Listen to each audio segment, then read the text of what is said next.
educational, super fun, and all about artisan cheese and more to melt your peaceful heart and toast your peaceful life. Coming to you from the Appalachian Mountains of southwestern Virginia, this is the Peaceful Heart FarmCast.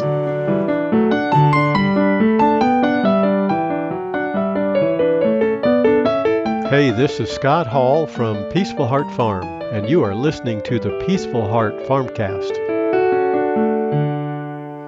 Hello, everybody. Melanie Hall here. Hope you are doing very, very well. The conversation today and every day revolves around the value of tradition, traditional food prep and storage, traditional cooking, and of course, traditional artisan cheese. Topics discussed here are designed to create new perspectives and possibilities for how you might add the taste of tradition to your life. You've heard me talk about A2A2 milk, and some of you may not know what that means. Probably most of you don't know what that means. And you may wonder if it really matters to you and your family. And I'm going to fill you in on some of that information today. So the more information you have, the better decisions that you can make about your health and the health of your family. And first, let me say welcome to all the new listeners and welcome back to you veteran homestead loving regulars who stop by the FarmCast every week. I appreciate you all so much. I'm so excited to share with you what's going on at the farm this week, a little bit about A2A2 milk, and a great and tasty recipe just in time for the summer. So let's jump right in with the homestead life updates. Right, what's going on here? All right, with the cows. Well, the cows are doing great. We have a new calf. And that makes 5, and it's the last one for a while. There is likely one more, but that cow is way behind the others. In fact, we're getting ready to breed some of the others again in a few weeks, and Cloud will deliver so late that she will likely not get bred back this year. We're thinking another month, maybe 2, before she even gives birth. Now, we're selling all of our bulls. We have 6. Yes, 6. So if you're interested in improving the genetics of your herd, you'll want to listen up here. There's 2-year-old Sam.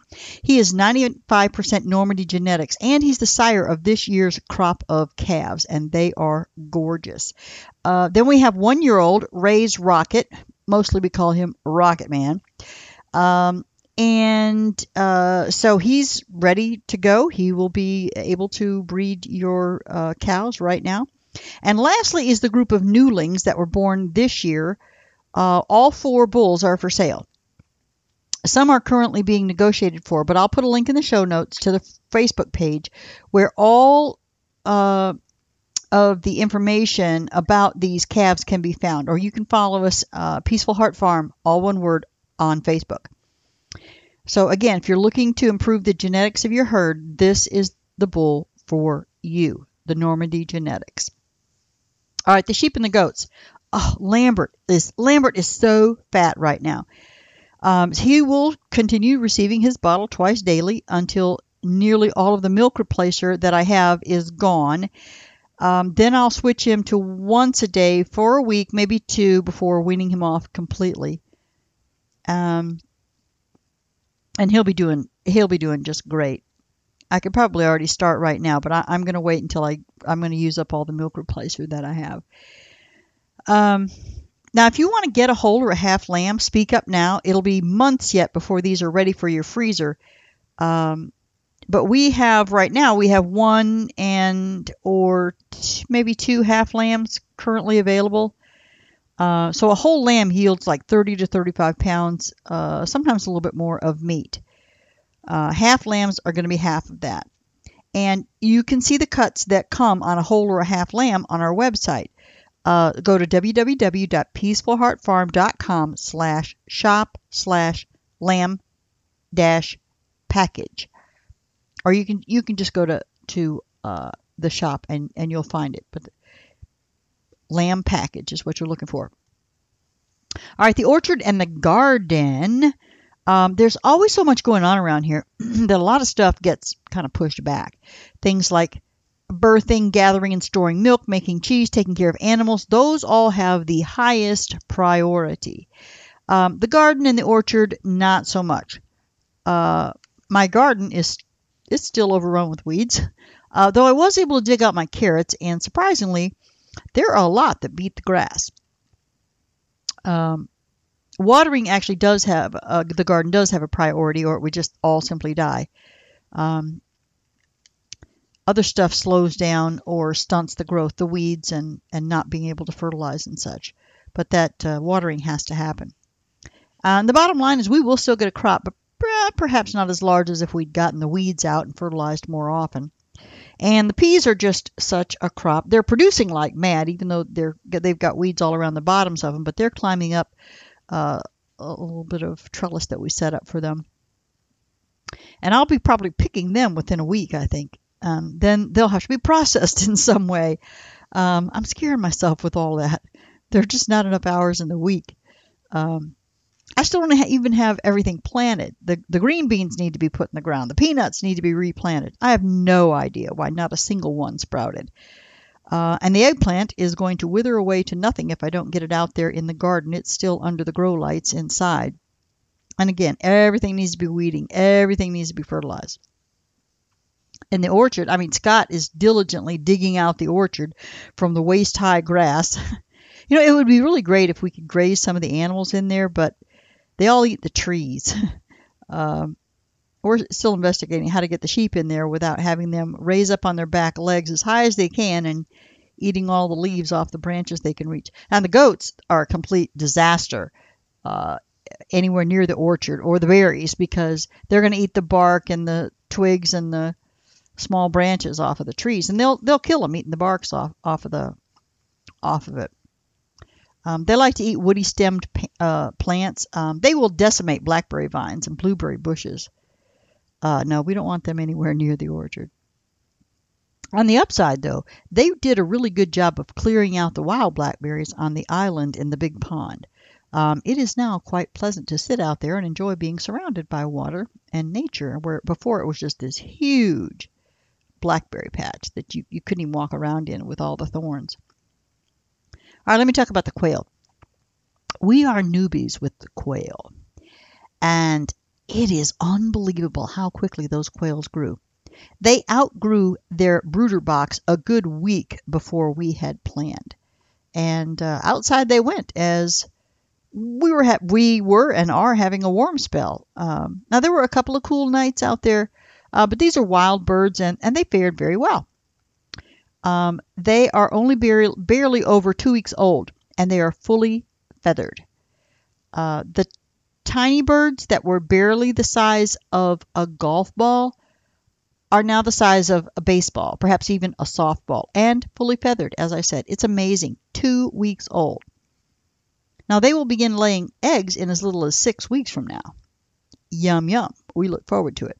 4 eggs are required to equal 1 chicken egg, and our plan is to have about 30 laying quail hens and 6 roosters for breeding, because we will need to continually hatch out new ones, so we're going to hatch out our own eggs instead of buying them. And their lives are actually quite short, and they only lay and live for a year or 2 or 3, so we have to continually hatch out new ones. So we're going to have 30 laying hens and 6 roosters. Now the creamery, so much still to do there, and Scott has so little time to do it. We really need that building completed. However, as I mentioned earlier, there are priorities. First the animals, then the perishable milk and cheese, then the garden and the orchard, and the creamery as an inanimate object comes in last place. And there are even maintenance products that sometimes can take precedence even over that. Fences, driveways, pathways, other infrastructure, it all has to be kept up to ensure the safety of the animals. And it's a lot. It's a lot. But I wouldn't trade it for anything. We work long hours every day. Very long hours every day. The alarm goes off at 6 a.m. and through 10 p.m. is bedtime. More often it's 11 or 11:30 sometimes before that happens. And every bit of it is worth it. There is never any lack of meaning in our lives. Boredom is something very distant in the past. The constant attention to the next task makes us know that we are alive in God's wonderful creation. Now, one thing that evolved through nature is the composition of milk in cows. And recently, some of the genetic content and protein structure of milk has changed recently, maybe 5,000 years ago, I think is when it actually happened. So let me talk about A2A2 milk. What is A2A2 milk? So there's a great deal of scientific gobbledygook about the proteins and how they're broken down or not, the proteins in the milk. And I'll try to keep this layman friendly and skip most of the mumbo jumbo lingo. By the way, did you know that gobbledygook is an actual word that my spell checker knew? Who knew? Well, my spell checker knew. A2 milk. A2 milk is cow's milk that mostly lacks a form of beta-casein proteins called A1, and instead has mostly the A2 form. A1 and A2 beta-casein, so when you're talking about A1, A2, they're talking about beta-casein. They're genetic variants of the beta-casein milk proteins, and they differ by one amino acid. Casein is a family of related phosphoproteins. These proteins are commonly found in the milk of mammals, comprising about 80% of the protein in cow's milk and between 20 and 45% of the proteins in human milk. Sheep and buffalo milk have higher casein content than other types of milk, with human milk having a particularly low casein content. Casein has a wide variety of uses, one of which is being a major component of cheese. We respect our casein. A genetic test developed by the A2 Milk Company determines whether a cow produces A2 or A1 type protein in its milk.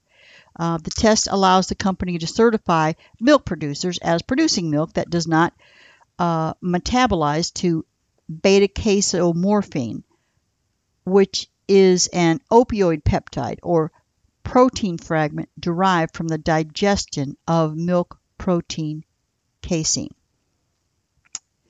And I'm getting too scientific with the lingo there.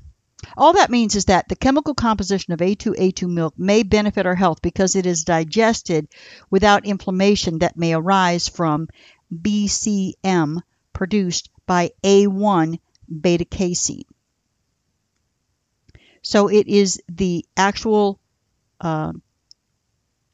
digestion that produces the BCM7, and it is not produced by the A2 beta-casein protein.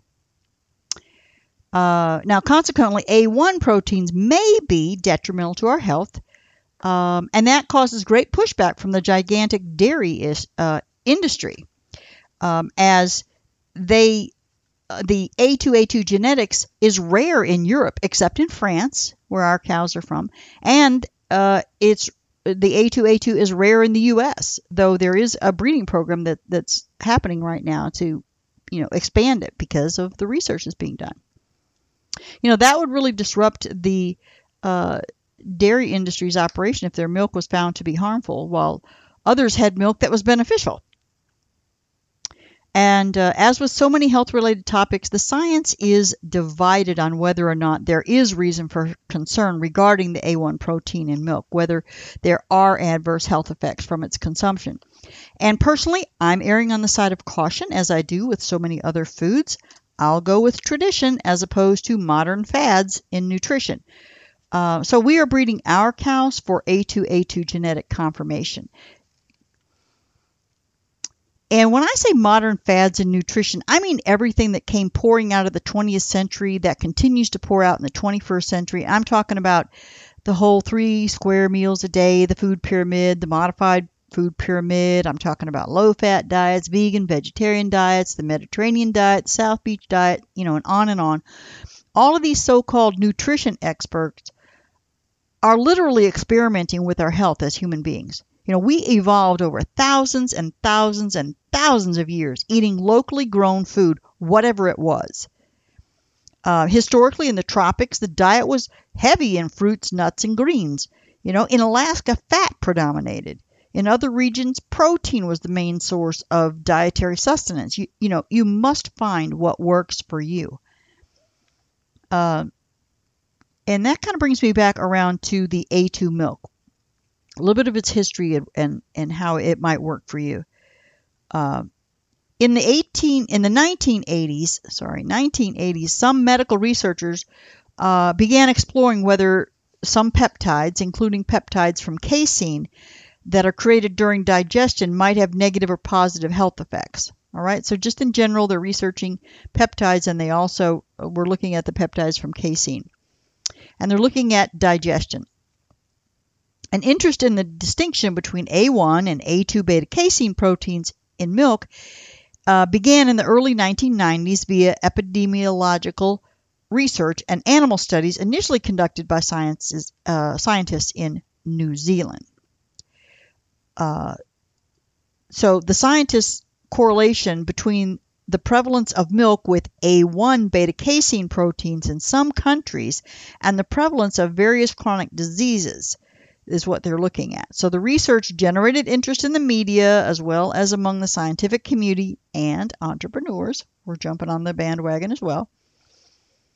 And if it were indeed true that BCM7 created by A1 beta-casein is harming humans, this would be an important public health issue. Scientists believe that the difference in genetics in the A1-A2 genetics originated as a mutation that occurred between 5,000 and 10,000 years ago. As cattle were being taken north into Europe, there was proline at position 67 on the chain, and it was replaced with histidine.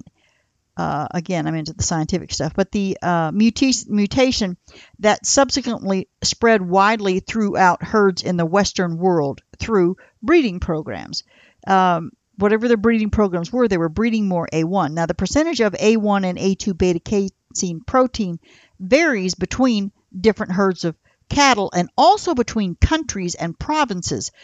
African and Asian cattle continue to produce only A2 beta-casein. The A1 version of the protein is common among cattle in the Western world. And the A1 beta-casein type is the most common type found in cow's milk in Europe, excluding France, where our Normandies with predominantly A2A2 genetics originate. And there are a couple of other breeds also in France that are predominantly A2A2 in their genetics. They're just traditional old world breeds. A1 beta-casein type is also the most common type found in cow's milk in the U.S., Australia, and New Zealand. So there are currently projects in all of those various countries that are starting breeding programs to focus on the A2A2 genetics. Now let's talk about the possible health benefits. Symptoms of stomach discomfort such as gas, bloating, and diarrhea that occur after consuming dairy products are typically attributed to lactose intolerance. However, some researchers believe that it is the BCM7, not lactose, that affects digestion and produces symptoms similar to lactose intolerance in some people. A study on Chinese adults with self-reported milk intolerance compared the effects of drinking regular milk that contained A1 and A2 proteins with A2 only milk on intestinal function, stomach discomfort, and inflammation. So the participants consumed 8 ounces of milk twice a day for 2 weeks. They reported worse stomach pain after they consumed the regular milk, but no change in symptoms after they drank the A2 milk. Participants also reported more frequent and looser consistency stools while they drank the regular milk. These symptoms did not occur after they consumed the A2 milk. So what might be happening on the other side of the coin? Potentially harmful effects of non-A2A2 milk. Notice the words might and potentially there. I'm not making any claims here. Not at all. Some of the effects can include inflammation. In the same study mentioned above, and by the way, these links to these studies are all in the show notes. In the same study mentioned above, researchers also looked at the markers of inflammation in the blood. They found the participants had higher levels of inflammatory markers after they drank the regular A1 milk. Brain function.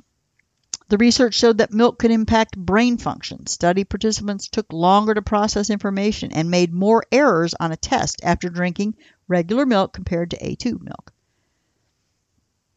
Type 1 diabetes. I think this is the place where they have focused the most with their scientific research. The potential risks associated with milk containing A1 proteins include an increased risk of developing type 1 diabetes. Some studies have shown that children who drink cow's milk protein at an earlier age than others have a higher risk of developing type 1 diabetes. However, other studies have not shown the same association. The research also suggests that the amount of milk a child consumes could influence their risk of developing type 1 diabetes, with higher milk consumption observed in children who develop that condition. At least one study showed a link between the consumption of A1 protein and the incidence of type 1 diabetes. Although this kind of study fails to prove that it is a direct cause. Some animal studies have shown association between cow's milk consumption and a higher incidence of type 1 diabetes. One study in mice found that 47% of the mice that had A1 protein added to their diet developed diabetes, while none that had A2 protein added did so. 47% that had A1 developed type 1 diabetes, while none that had the A2 protein did. All right. However, other research does not support the hypotheses that there is any association between milk consumption and a higher incidence of type 1 diabetes. Again, there are links in the show notes for both sides of this discussion, both sides of the studies. And debate about the potential health effects of A1 and A2 milk is ongoing. Research suggests that A1 beta-casein causes adverse digestive symptoms in certain individuals, but the evidence is still too weak for any solid conclusions to be made about the supposed link between A1 beta-casein and other conditions such as type 1 diabetes and autism. That said, A2 milk could be worth a try if you struggle to digest regular milk. Now there you have it. The basics to the why of A2A2 milk. I'll let you decide. Again, we like to err on the side of caution. We have 2 A2A2 certified cows, and we'll be testing the rest of the herd as we move forward with our dairy operation. Go to the show notes for the links to the research that I referenced. And again, you're going to get the pros and the cons. Some research says yes, some says no. Now, speaking of milk, how about an ice cream recipe for your A2A2 milk and cream? So this is an ice cream base recipe. When it's warm outside, a cold, refreshing dish of ice cream can really hit the spot. This is a basic ice cream recipe that can be used with many different flavors, and I've included a download link to the various flavorings. So this recipe that you're going to get here is just for the plain, it doesn't even have vanilla in it. So it's just plain ice cream, and then you decide how you want to fix it up. This silky, luscious, and very classic custard can be used as the base for any ice cream flavor that you can dream up. Now these particular proportions of milk and cream to egg yolk will give you a thick but not sticky ice cream that feels decadent but not heavy. For something a little lighter, use more milk and less cream as long as the dairy adds up to 3 cups. You can also cut down on the egg yolks for a thinner base, but don't go below 3. So it takes about 20 minutes to put this together, but then it's cooked, so you've got to cool it down, chill it, and then you'll need an ice cream freezer to really get it to make the ice cream. And it yields about 1.5 pints. So it's 2 cups of heavy cream and a cup of whole milk. And again, you can adjust that, but 2 cups, the basics, 2 cups of heavy cream, 1 cup of whole milk, 2/3 of a cup of sugar, an eighth of a teaspoon of fine sea salt, and 6 large egg yolks. And again, your choice of flavoring, download link available. So what are we going to do? In a small pot, you're going to simmer the cream, the milk, the sugar, and the salt until the sugar completely dissolves. That's going to take about 5 minutes. Heat that slowly so that the milk and the cream doesn't stick. Remove the pot from the heat. In a separate bowl, you're going to whisk up those yolks. Whisking constantly, slowly whisk about 1/3 of the hot cream into the yolks, and then whisk the yolk mixture back into the pot. So you're trying to get those yolks mixed into the cream, but you don't want to actually cook them. So you're going to slowly do that, and then put it back into the cream. Return the pot to medium-low heat and gently cook until the mixture is thick enough to coat the back of a spoon. That'll read about 170 degrees on an instant read thermometer. Then you're going to strain that through a fine mesh sieve into a bowl. Cool the mixture to room temperature. Then you're going to cover and chill at least 4 hours or overnight. Churn it in an ice cream machine according to the manufacturer's instructions and serve directly from the machine for soft serve, or you can store in the freezer, which will harden it up until it's needed. Yum, yum. All right, final thoughts.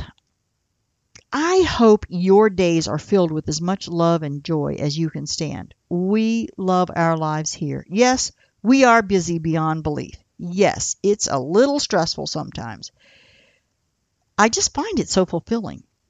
From the time I was a child, I was told, work hard for what I wanted. And I was also told that I was too smart to not be college educated and have a career, so no physical work. That was for those not smart enough to get out of that poor and decrepit existence. It's funny, isn't it? In the end, educated to the max, I prefer the hard work. And indeed, some of it is smart brain work, but the best and most enjoyable part involves sweat. Particularly, I love our cows and our dairy operation. I love making cheese. Check out those references I provided for the research around the A2 beta casein. And then sign on to our herd share program with our A2A2 milk and the value-added products. Go to www.peacefulheartfarm.com/Virginia-herd share. Read, ask questions, download the documents. We'd love to do business with you. And as this Memorial Day weekend stretches into Monday, I hope you'll try that ice cream recipe. There is nothing more traditional than everyone taking turns operating that crank on the ice cream machine. Well, we use the electric method. Probably you do too. But the principle is still the same. Enjoy your time with your family and friends. If you enjoyed this podcast, please hop over to Apple Podcasts, subscribe, give me your 5-star rating and review. Also, please share it with any friends or family who might be interested in this type of content, especially the herd share program. And as always, I am here to help you taste the traditional touch. Thank you so much for stopping by the homestead. And until next time, may God fill your life with grace and peace.